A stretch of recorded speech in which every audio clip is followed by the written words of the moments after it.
Isang malungkot na balita sumakabilang buhay na ang original member ng Universal Motion Dancers, UMD, na si Norman Santos matapos makipaglaban sa matagal na nitong sakit sa kidney, siya ay 52 taong gulang.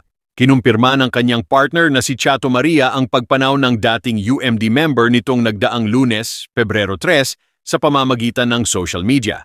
Sa kanyang Facebook post, sinabi ni Chato na ilang taon ding lumaban si Norman Santos o Norman Montibon sa tunay na buhay sa kanyang karamdaman. It is with great sadness that I announce the passing of Norman Santos on February 3, 2025 after a prolonged fight against kidney failure, necessitating dialysis for over 12 years, bahagi ng FB status ni Chato. Aniya pa, maaaring maganap ang wake para sa labi ng dancer mula Pebrero 12 hanggang Pebrero 16 sa St. Peter Memorial Chapels sa Tabacuhan, Olongapo City. Si Norman ang ikalawang miyembro ng UMD na namaalam na. Unang pumanaw si Gerard Faisan na namatay sa edad 23 dahil naman sa komplimasyon dulot ng sakit nitong asma noong Disyembre 31, 1997.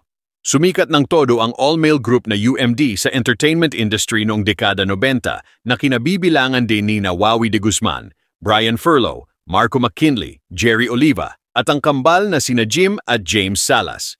Bukod sa mga pinasikat nilang dance covers, bumida rin ang UMD sa mga pelikulang Sige, Ihataw Mo noong 1994 at Ibigay Mo ng Todong-Todo noong 1995. Nagpahayag naman ng kalungkutan at pakikiramay ang mga kasamahan ni Norman sa pagpanaw na dati nilang kamiyembro. Sabi ni Wawi de Guzman, "Utol, mahal na mahal ka namin. Hindi man naging maayos ang pagsasama ng grupo sa huli. At the end of the day, magkakapatid tayo. Wala akong ibang hangad kundi kabutihan nating lahat. Pasensya ka na sa mga pagkukulang ko sa'yo. Man, mahal na mahal ka namin. Hindi ko mararating ang kinalalagyan ko ngayon kung hindi dahil sa'yo. We love you, Norman Santos, UMD for life. Kita-kits tayo nila Gerald sa finals ng buhay ko." Nakiramay din ang kambal na sila Jim at James Salas.